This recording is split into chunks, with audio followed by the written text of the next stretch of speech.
오늘은 창립 기념주일입니다. 17년 동안 우리 교회를 사랑하시고 은혜를 베푸시고 인도해 주신 하나님께 감사와 영광을 올려드립니다. 에베네셀의 하나님이 여기까지 우리를 도우셨습니다.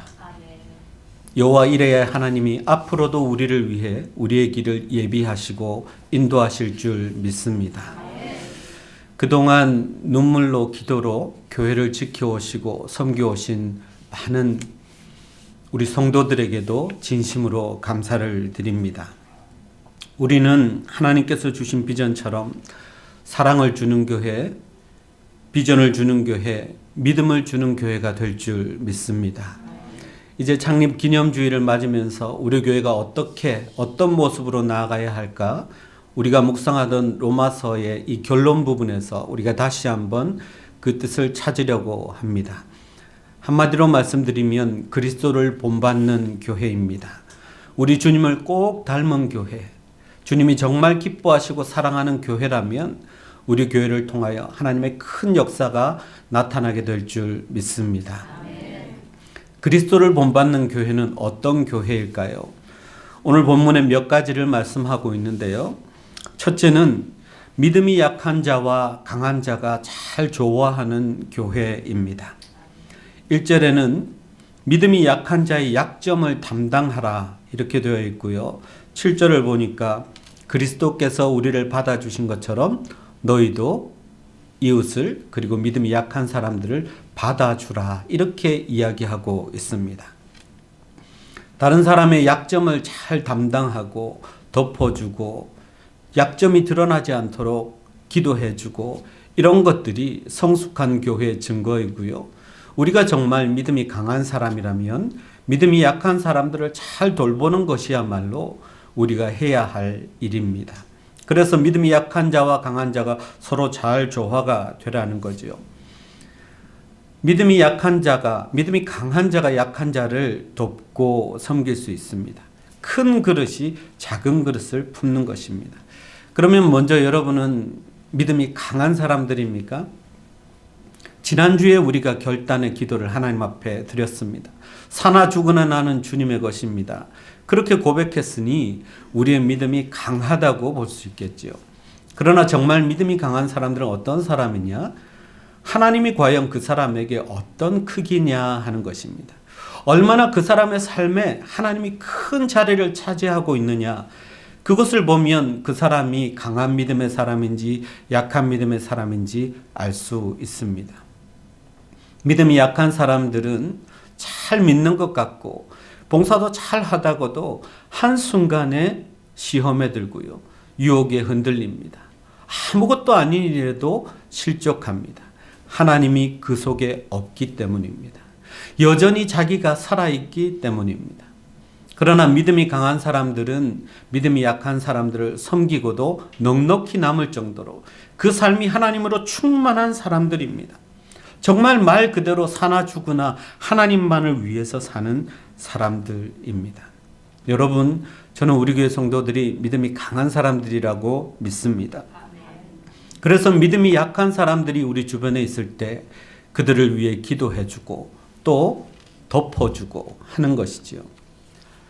여러분, 덮어준다는 말이 나오니까 노아의 아들들 이야기가 생각이 납니다.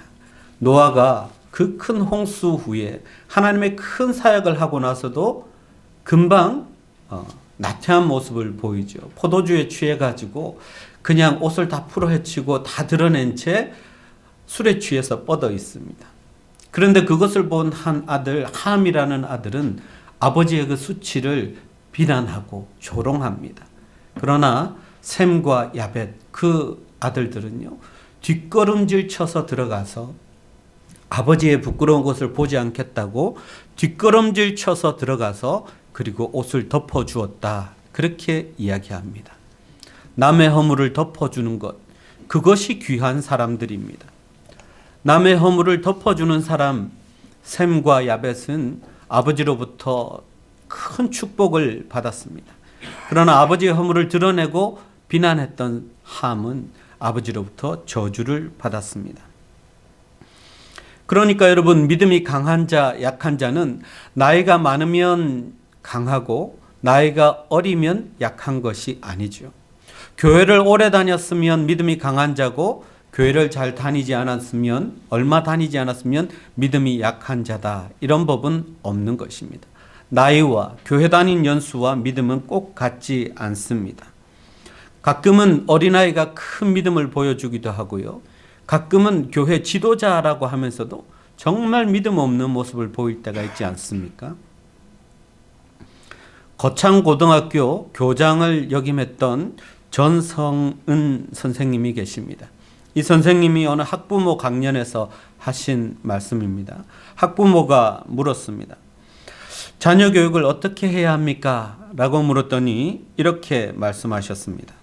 부모가 죄가 많습니까? 아이들이 죄가 많습니까? 그런데 누가 누구를 교육합니까? 여러분, 우리가 어른이라는 사실만으로 우리가 믿음이 크다고 말할 수 없습니다. 어떤 면에서 아이들은요, 싸우고도 금방 화해합니다. 그런데 어른들은 말 한마디 가지고도 평생 원수가 됩니다. 누가 더 믿음이 성장하고 성숙했고 누가 더 믿음이 큰 사람들이지요? 우리는 그렇게 쉽게 판단할 수 없습니다. 만약 우리의 믿음이 그 수준에만 머물러 있다면, 예수 믿고 천국 가는 수준에만 머물러 있다면 그 믿음은 자라지 못한 믿음입니다.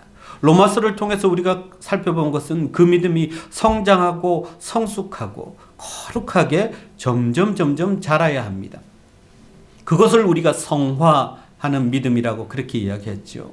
우리의 믿음이 성화되어야 합니다. 사람마다 또 믿음이 다 다릅니다. 어떤 사람은 이것이 강하고 어떤 사람은 이것이 약합니다. 강점, 약점이 사람마다 다 다르다는 거죠. 어떤 분은 물질에 약하고 어떤 분은 이성의 유혹 앞에 잘 무너집니다. 명예욕을 버리지 못한 사람도 있습니다. 사람이 너무 좋은데 말을 가끔 실수해서 어려움을 겪기도 합니다. 사람들마다 다 다르다는 것입니다. 그런데 누가 믿음이 큰 사람입니까? 오늘 본문 말씀처럼 품어주는 사람, 받아주는 사람, 용납해주는 사람이 믿음이 큰 사람들입니다. 믿음 약한 사람들의 말 한마디 때문에 나도 시험 들고 나도 흔들린다면 내 믿음 역시 같은 수준일 수밖에 없습니다. 여러분, 오늘 본문 7절을 보면 그리스도께서 우리를 받으신 것처럼 우리도 서로 받으라고 말합니다. 주님이 우리를 어떻게 받으셨습니까? 우리가 정말 믿음이 주님이 받으실만 해서 우리를 받으셨습니까? 그렇지 않습니다. 앞에서 우리가 열심히 살펴본 것처럼 우리가 경건하지 않을 때에, 하나님과 원수 되었을 때에, 아직 죄인이었을 때에 하나님은 우리를 받아주셨습니다. 주님은 우리를 용납해 주셨습니다. 학교로 치면 입학시험에 잘 시험을 쳐서 성적이 좋아서 우리를 받아주신 것이 아닙니다. 모든 면에 있어서 자격이 있어서 우리를 받아주신 것이 아니라는 것입니다. 자격 없는 우리를 일단 사랑하시고 우리를 받아주시고 그리고 우리에게 기대하신다는 말씀이지요. 누가복음 15장을 보면 탕자의 비유에서 아버지가 집 나간 아들 탕자를 받아줍니다. 그것도 아주 기쁘게 받아줍니다. 그 아들이 무슨 잘난 일을 했습니까? 무슨 착한 일을 했습니까? 뭘 그렇게 아버지를 기쁘게 했습니까? 들고 나간 재산 다 잃어버렸습니다. 그 재산을 부풀려 왔습니까? 그런 것도 아닙니다. 그저 나는 아버지 집에 노비가 될지라도 지금보다는 낫겠다 할 만큼 타락하고 그리고 정말 못 살고 죽을 지경이 되었어야 아버지께 돌아온 아들입니다. 그런데 그 아버지는 그 아들을 맞아줬습니다. 잔치를 열어줬습니다. 그 신분을 회복시켜줬습니다. 바로 그 모습이 우리를 받으시는 하나님의 모습입니다. 하나님의 모습이 그 아버지의 모습에 그대로 투영되어 있습니다. 자격 없는 우리를 사랑하셔서 우리를 받아주셨습니다. 하나님의 자녀로 신분을 회복시켜 주셨습니다. 그리고 하나님의 축복을 받아 누리도록 인도해 주셨습니다. 그것이 아버지의 사랑입니다. 그리고 우리에게 기대하는 게 있습니다. 아버지가 우리를 받아주신 것처럼 믿음이 약한 사람들을 받아주라는 것입니다. 용납하고 품어주라는 것입니다. 용서하고 품고 넉넉히 받아주라는 것입니다. 그래서 이렇게 믿음이 강한 사람, 약한 사람이 잘 조화되는 공동체, 그것이 그리스도를 본받는 교회입니다. 주님이 아주 기뻐하시는 교회입니다. 강한 자와 약한 자가 서로 좋아하는 것, 이건 하나님이 천지를 창조하신 원리입니다. 우리가 살아가는 이 세상도 강한 사람, 약한 사람, 강한 자, 약한 자가 서로 조화를 이루어서 살아가게 되어 있습니다. 여러분, 사막 티크 나무라는 이 나무가 있습니다. 이 나무가 참 놀라운 것은요, 새들이 와서 이 나무에서 꽃가루를 가지고 다른 곳에다가 뿌려서 이제 이 나무는 강력하게 번식하는데, 이 새들이 와서 이 나무에서 나무에 있는 뿌리로부터 올라오는, 밑둥에서부터 올라오는 그 양분과 주스라 그러죠. 넥타라고 합니다. 그것을 먹는데요, 참 신비하고 놀라운 것은요, 꼭 그 새들이 찾아오기 1시간 전에 찾아오는 다른 새가 있대요. 그게 보라색 태양새라는 새입니다. 근데 이 새가 어떤 새냐면 미리 와가지고 그 넥타를 다 마셔버리는 거예요. 부리를 빨대 꽂듯이 딱 꽂아가지고는, 근데 다 마시지는 않는데 조금 남겨두고 그냥 싹 빨아먹고 날아가 버린다고 합니다. 그러면 이제 이 꽃가루를 옮겨야 될 새들이 오죠. 근데 충분한 넥타가 없으니까, 주스가 없으니까 또 다른 곳으로 간다는 거예요. 이렇게 도둑질하는 새가 먼저 있고, 그 다음에 이 나무에 꽃가루를 옮기는 새들이 있습니다.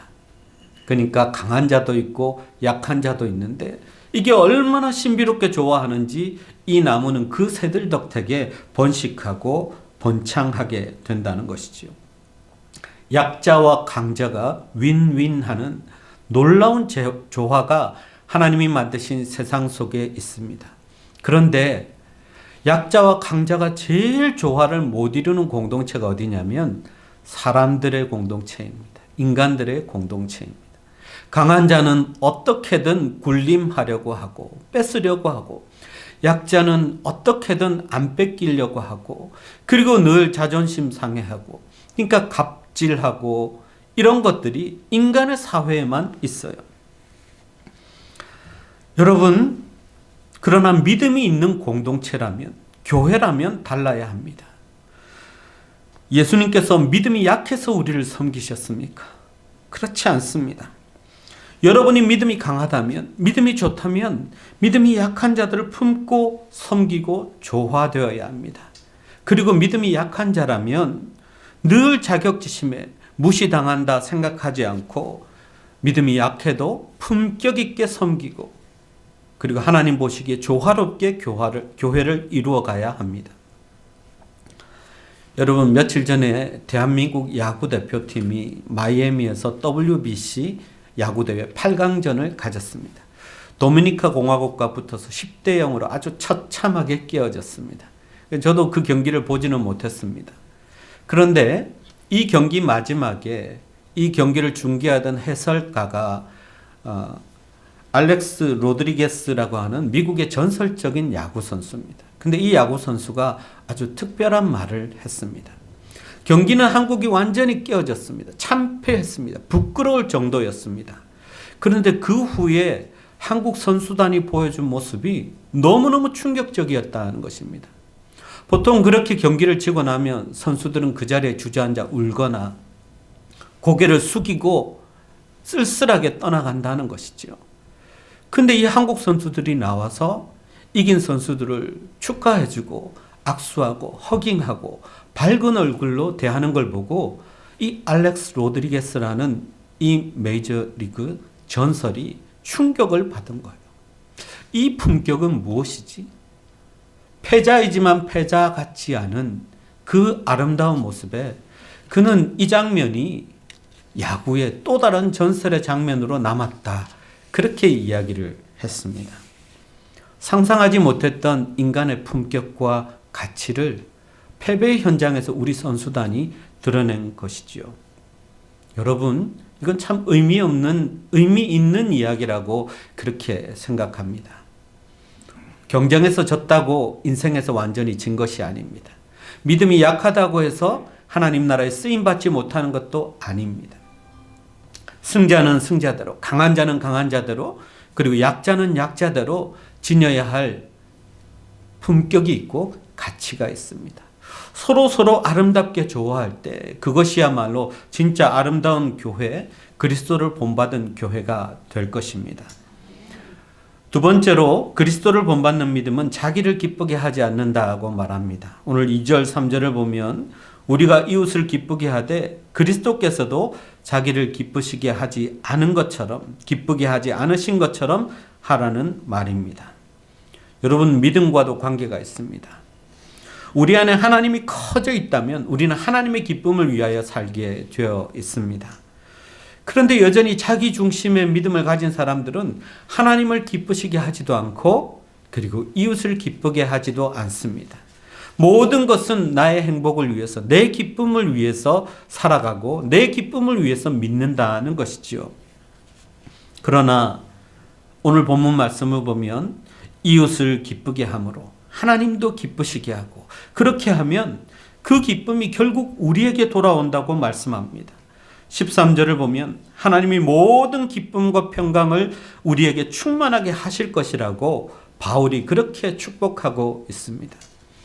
하나님을 기쁘시게 하고 이웃을 기쁘시게 하면 그 기쁨이 우리의 기쁨으로 다시 돌아올 것입니다. 우리는 충만하게 하나님이 주시는 기쁨, 평강, 축복을 누리게 될 것입니다.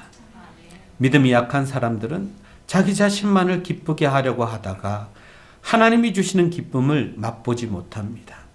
이웃을 섬길 때 오는 기쁨도 맛볼 수 없습니다. 하덕규 씨가 불렀던 가시나무새라는 노래가 있습니다. 그 가사를 보면 이렇게 되어 있습니다. 내 속엔 내가 너무도 많아 당신의 쉴 곳 없네. 내 속에 헛된 바람들로 당신의 편할 곳 없네.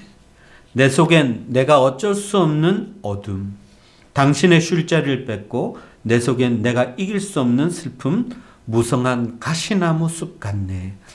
여러분, 이 가사가요, 이 노래가 원래는 복음성가로 지어진 곡입니다. 그래서 내 속에, 그리고 당신이라고 할 때 그 당신은 하나님을 의미합니다. 그리고 이 하나님은 또 이웃으로도 바꿀 수 있습니다. 내 속에 하나님이 차지하는 공간이 있고 이웃이 차지해야 되는 공간이 있습니다. 근데 그 모든 것은 내가 꽉 차 있으면, 나 중심으로 꽉 차 있으면 하나님이 계실 공간도 없고 내 이웃을 위한 공간도 없으면 그 삶이 어떤 줄 아십니까? 가시나무 숲같이 된다 그랬습니다. 놀라운 통찰입니다. 내 속에 나밖에 없으니까 아무것도 아닌 말에 나는 아프고 찔립니다. 여러분, 가시나무 숲을 한번 지나가 보십시오. 여기도 찔리고 저기도 찔리고 아프지요. 하나님으로 충만한 사람, 이웃을 섬기는 사랑으로 충만한 사람들은 전혀 받지 않을 유혹에도 넘어지고 전혀 상처받지 않을 말에도 상처받고 아파한다면 내 속에 내가 충만한 것입니다. 아니, 나밖에 없는 것입니다. 타인을 기쁘게 한다는 것, 그들의 믿음이 회복될 때까지 인내하고 기다려주는 것은 물론, 그리고 다른 사람들의 아픔까지도 이해하고 위로해주고 그리고 인내하며 기다려줘야 합니다. 그렇게 해서 한 마음이 되고 한 공동체가 되면 하나님이 우리 안에 기쁨을 충만하게 하신다는 것입니다. 히브리서 12장 2절을 보면 예수님은 그 앞에 있는 기쁨을 위하여 십자가를 참으사 부끄러움을 개의치 않으셨다 그랬습니다. 주님의 기쁨은 무엇이었습니까? 다른 사람들을 위해서, 온 인류의 구원을 위해서 자신을 기꺼이 십자가에 죽이시는 것이 하나님 그리고 예수 그리스도의 기쁨이었습니다. 그 기쁨이 얼마나 충만했으면 주님은 자신에게 다가온 죽음까지도 십자가로 받아들이셨습니다. 인내하셨습니다. 그런 기쁨이 있어야 합니다. 자신만을 위한 기쁨이 아니라 하나님과 이웃을 위한 기쁨, 그들의 기쁨을 위해서 자기를 드릴 때 하나님은 우리 안에 기쁨을 충만하게 하실 것입니다. 평강이 넘치게 하실 것입니다. 어떤 가시밭길을 걸어가도 아프지 않게 하실 것입니다. 하나님을 사랑하고 이웃을 사랑하면 자동적으로 그들을 기쁘게 할 수 있습니다. 이렇게 교회가 하나님과 이웃 그리고 성도들을 위해서 섬길 때 교회는 하나가 되는 것이죠. 아무리 작아도요, 교회가 하나 되지 않고 천갈래 만갈래 찢어지는 수도 있습니다. 자기밖에 모르면, 자기 생각만 하면 그렇게 되는 것입니다.